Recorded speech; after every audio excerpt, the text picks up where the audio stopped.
les objets, en tout cas de l'initiative du GRIZ.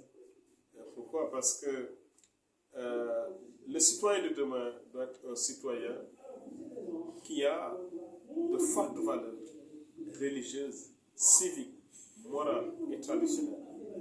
Le citoyen de demain, au terme de cette réflexion, doit être porteur d'un changement positif. Le citoyen de demain doit être non seulement un acteur de développement, mais également doit être un acteur qui soit solidaire vis-à-vis des générations qui viennent, qui soit solidaire vis-à-vis des autres communautés et qui apporte un savoir positif à son entourage, interne, externe. Et ce citoyen, il faut le forger à travers l'école. La problématique qu'aujourd'hui l'Église pose, c'est que l'école soit le porte-drapeau, soit également le levier qui construit un nouveau citoyen, qui construit un nouveau produit scolaire et qui permette au Sénégal de relever les défis du développement, les défis du vivre ensemble, les défis démocratiques, les défis de la pérennité du Sénégal. Parce que former un élève, produire des savoirs, les partager, permet d'assurer la pérennité d'une société. Parce qu'à travers cet accès démocratique au savoir, il y a l'instauration d'une paix dans l'esprit de chacun. Il y a l'instauration également, surtout, de plus de certitude du point de vue des connaissances. Mais il y a surtout, en fait, disons, l'élimination des barrières qui pouvaient être source de tension. Parce qu'il y a un accès démocratique. Local, une école adaptée aux réalités, aux pesanteurs socioculturelles sénégalaises. Mais une école qui ne va pas vivre en autarcie, mais une école aussi qui va s'ouvrir aux autres pour quand même bénéficier des apports féconds du reste de l'humanité. Il a également aussi parlé de la valorisation des langues nationales, une question agitée depuis 1981 avec les étrangers de l'éducation, mais malheureusement, c'est peut-être unique et qui m'a propulsé tout de suite dans un bouillonnement intellectuel que j'avais perdu. Et c'est pour cela que je voudrais que l'Église m'excuse si dans mes interventions, je m'égare, j'arrivais à m'égarer, ou si j'arrivais à aller tourner autour de la fin de mars pour revenir. Donc, je remercie l'Église et je les félicite ardemment. Et je prie le Tout-Puissant que l'Église puisse réussir sa mission et qu'il puisse atteindre ses objectifs au bénéfice de l'ensemble des intellectuels, mais aussi de l'ensemble de la population de Mbacké, de la région du Sénégal. Messieurs, mesdames les membres de l'Église, la crise énergétique, nous ne l'avons pas créée. Elle est née aux États-Unis avec la crise des subprimes, la crise du logement marquée par l'effondrement du système bancaire américain, dû malheureusement à l'insolvabilité des ménages qui avaient fait un certain nombre d'emprunts pour construire un toit, pour construire une maison et qui n'ont pas pu honorer leurs dettes. Finalement, de liaison à liaison, toutes les économies mondiales en ont ressenti les frais, à commencer par les économies africaines qui sont soutenues régulièrement par l'aide publique au développement, mais également par des appuis budgétaires à leur destination. Du point de vue énergétique, il y a eu le renchérissement du dollar, mais il y a eu également, disons, le renchérissement du baril de pétrole qui, entre septembre 2007 et juin 2008, a coûté jusqu'à $140. Et cela a influé sur le système économique sénégalais, qui est un système qui dépend énormément du baril de pétrole. Et je vais m'expliquer, c'est important. Le Sénégal a une économie qui dépend du pétrole.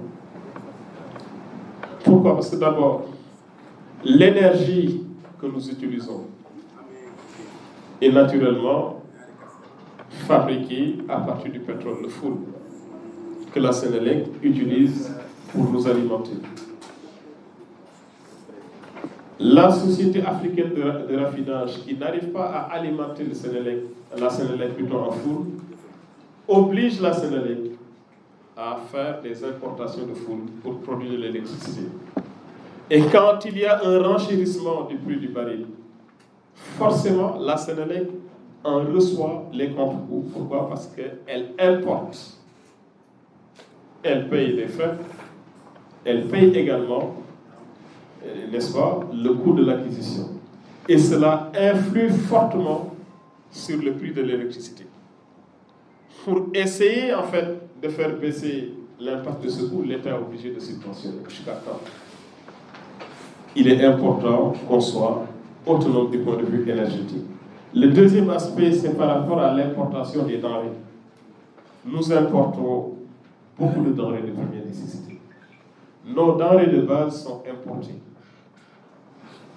Or, cette importation qui vient de l'Inde, parfois de d'autres pays asiatiques, notamment l'Indonésie, influe fortement sur la capacité des ménages sénégalais sur le pouvoir d'achat. Parce que cette importation influe malheureusement également sur l'État. Et cela implique,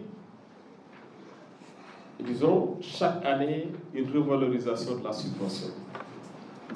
Il est temps qu'on puisse, au sein de l'école, permettre d'avoir des Sénégalais qui produisent pour eux-mêmes, qui produisent de l'énergie pour le Sénégal, qui produisent des denrées suffisantes pour le Sénégal. Mais cela passe par un secteur primaire performant. Cela passe également par une restructuration de la pensée éducative. Et cela, c'est un des défis de l'école sénégalaise. Récemment, nous avons subi également les contre-coups avec la crise de la COVID-19 et la crise ukrainienne qui ont en réalité produit les mêmes effets. Nous avons l'impression que l'histoire se répète. Et nous adoptons toujours les mêmes solutions. Subvention des prix, contrôle des prix chez les commerçants, contrôle chez certains importateurs, mais nous n'arrivons pas à trouver la solution. Et c'est pourquoi je voudrais, dans la deuxième partie, mettre l'accent, après avoir rappelé, bien entendu, les difficultés aujourd'hui que traverse l'école sénégalaise, sur les points stratégiques que je pense, après les avoir collectés chez les uns et les autres, pouvoir partager avec vous.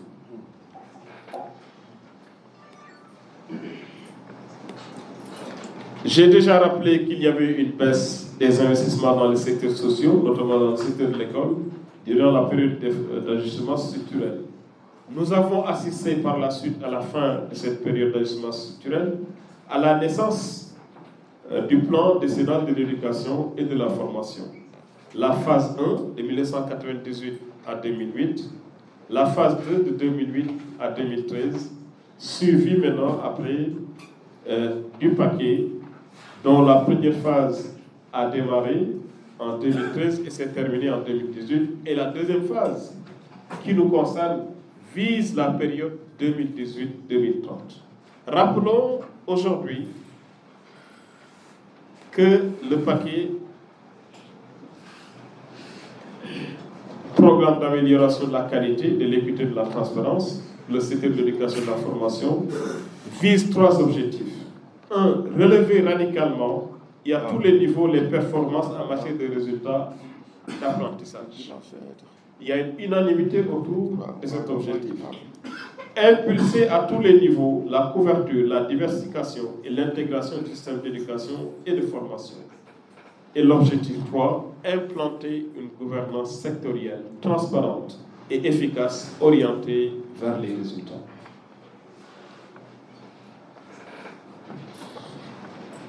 Mais nous pensons qu'il faut aller à une vitesse supérieure et sans prétention aucune. C'est l'avis d'un citoyen, encore une fois, à mon avis, et de l'avis contributif que j'ai reçu de la part des acteurs de l'éducation, des citoyens. Nécessairement qu'il faut mettre en place une nouvelle école de la République du Sénégal. Cette nouvelle école de la République du Sénégal, qu'on appelle la NERSE, N-E-R-S-E, doit d'abord avoir des soubassements idéologiques, dont d'abord le premier soubassement est un rapport avec ce que proposent nos concitoyens, serait la construction, excusez-moi du terme, d'un nouveau citoyen imbu des valeurs civiques et citoyennes, morales et religieuses. La mise à disposition à la fin de chaque cycle d'habiletés de base propice à concourir au développement national. En ouvrant, créer une école de la réussite. Établir un futur citoyen. Un citoyen qui est mentalement structuré, sociétalement structuré, tourné vers la préservation du bien commun. Un citoyen qui promeut le respect et la promotion du bien commun. Un citoyen qui a comme attitude la cohésion sociale. Un citoyen également qui peut être issu de l'école formelle, qui peut être issu des dards, qui peut être issu également de l'école de la seconde chance. Et tout cela, à mon avis, permet de concourir à la lutte contre les déperditions scolaires, les échecs et autres formes d'exclusion scolaire.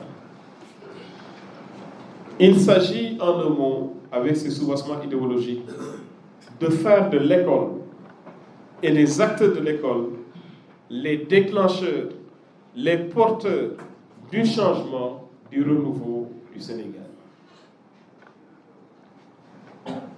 Et je suis à peu près sûr et certain que ce sont des thématiques déjà abordées, déjà prises en charge par la plupart d'entre vous. Les axes et propositions d'amélioration sont les suivants. Favoriser l'éclosion de nouvelles sources d'énergie mobilisatrices servant de soubassement au développement du Sénégal.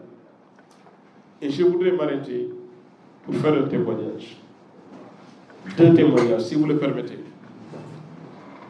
Nous avons trouvé récemment à Rufisque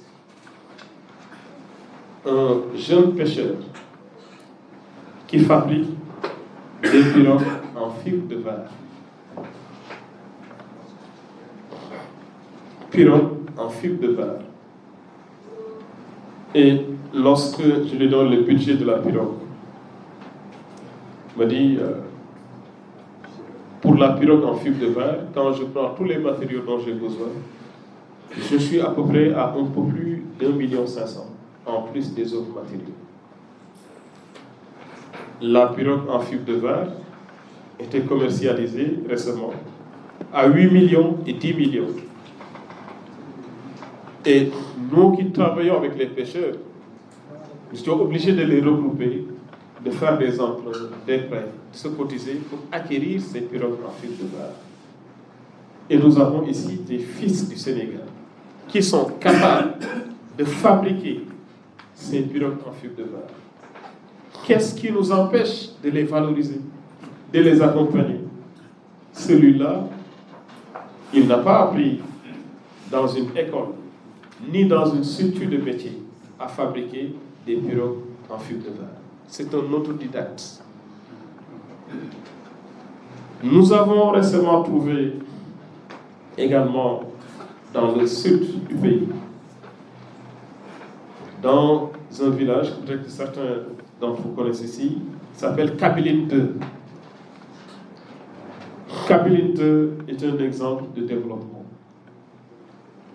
J'ai trouvé de manière assez ému, une communauté qui s'est prise en charge, qui a pris son destin en main. Avec l'entente qu'ils ont mis en place, ils ont organisé les jeunes pour la commercialisation, la culture et la commercialisation du ditar et des noix d'acajou. Sur la base des récoltes, sur la dizaine de salles de classe, ils ont construit les 8. Une salle de classe a été construite par une coopération et l'État a apporté sa contribution. Ils ont également construit un dispensaire, une maternité, aménagé les rues. Ils ont également mis en place une entente avec l'assistance des services d'État, notamment l'ISRA, une unité de production de décortage du riz, avec le sac de 25 kg qui est vendu entre 8 000 et 8 500. Aujourd'hui, le sac de 25 kg, vous savez ce que ça coûte? 9 500, 10 000. Ce riz est un riz de qualité parce qu'il a été produit avec une variété à haut rendement certifiée par l'ISRA. Certifié par l'ISRA comme étant un riz de qualité. Il est important qu'à l'instar de ces milliers de Sénégalais, parfois anonymes, qui sont dans leur quartier, dans leur hameau, dans leur village, dans leur localité, que l'éducation prenne son destin en main. Et j'ai foi que ce renouveau éducatif qui est prôné par l'Église et par tous ses acteurs peut produire des citoyens qui prennent leur destin en main. Nous en avons besoin. Aller vers un système éducatif reposant sur de fortes valeurs civiques, morales, religieuses et traditionnelles, adapter et réguler également le système éducatif aux exigences de développement. Tout à l'heure, M. l'inspecteur l'a dit, nous devons être exigeants en termes de résultats. Mais le développement a ses exigences. Sommes-nous à la hauteur des exigences de ce développement? Est-ce que si nous faisons notre autocritique, notre évaluation, est-ce que nous sommes à la hauteur? C'est une question que l'on doit tous se poser, à commencer par nous-mêmes. Modéliser un système d'enseignement basé sur les principes de l'atteinte des résultats, mais également sur les services offerts à la communauté. Je voudrais, à ce propos, rappeler quelques principes de base qui devraient permettre de modéliser le système d'enseignement. L'école du développement, à mon avis, que l'on veut, devrait être basée sur le système des métiers, avec l'exemple des agri-écoles. Des écoles qui, en fait, initient également à l'agriculture et aux métiers de base des enfants, des jeunes en apprentissage scolaire, et qui leur permettent, au-delà des connaissances dont ils disposent, de pouvoir disposer à la fin de leur cycle de métier, le sens de l'effort, le culte de l'effort, le respect de la terre, parce que la terre est sacrée. En deuxième lieu, comme principe de base, c'est que l'école doit être le lieu, nous ne prétendons pas le rappeler, le lieu de construction de la citoyenneté, de la démocratie.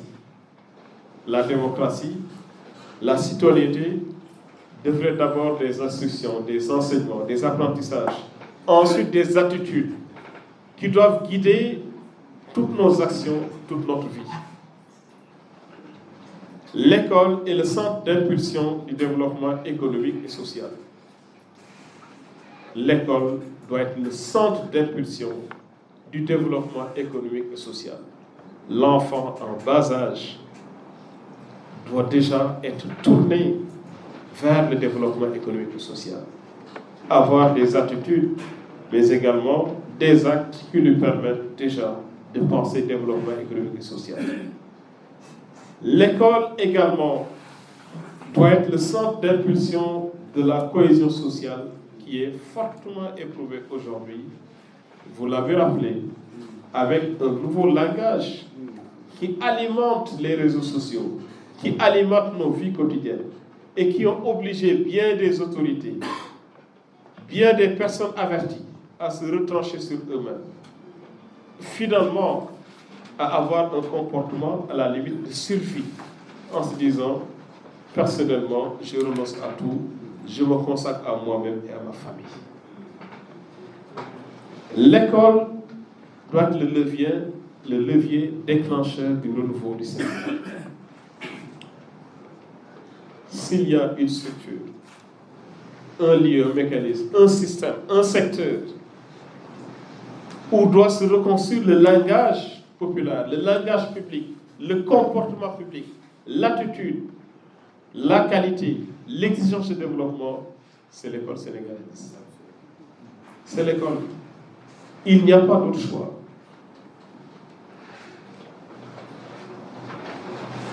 Toujours en termes de propositions d'amélioration, il va falloir, ça existe déjà, mais fortement aussi insister.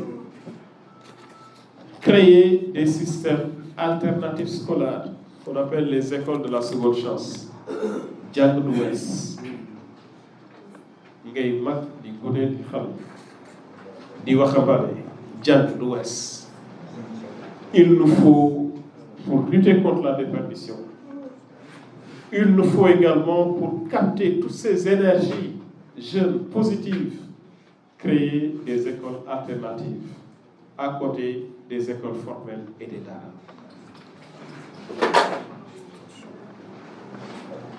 On ne doit pas tomber dans le fatalisme, quels que soient les niveaux de difficulté, ou baisser les bras, ou s'exiler intérieurement et se dire ce pays appartient aux politiques, ce pays appartient aux acteurs sociaux, ce pays nous appartient tous. Je partage souvent avec les collègues en disant, si le Sénégal sombre, vous ne penserez plus à vos carrières. Il n'y aura plus de carrière.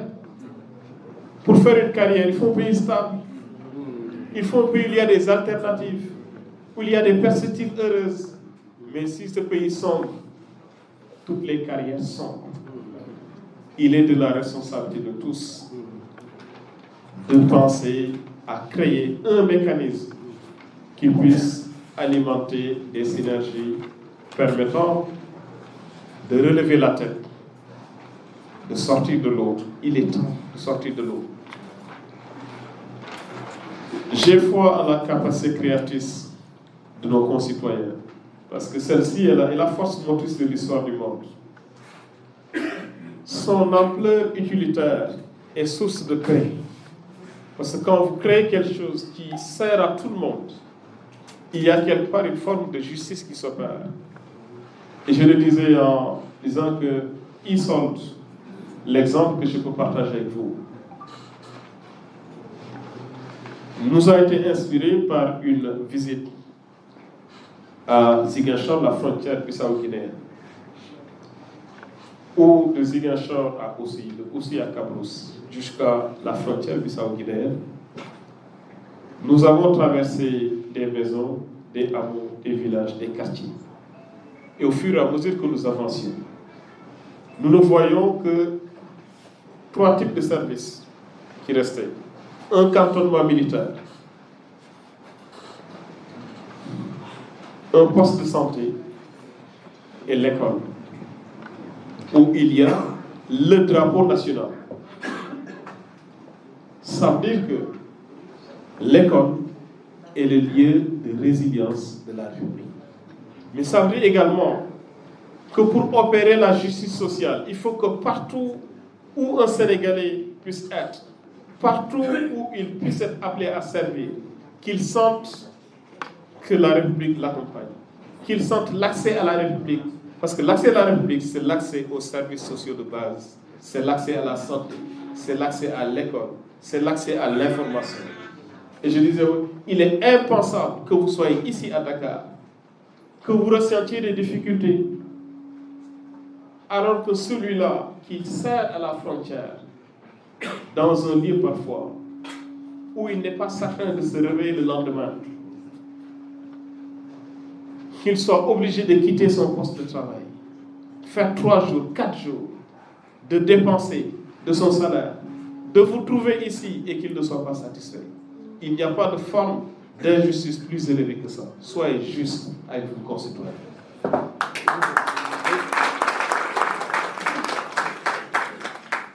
Contre vents et marées, contre tous les lobbies, nous avons dit cette application fera le jour. Je ne suis pas habilité à décrire dans quelles conditions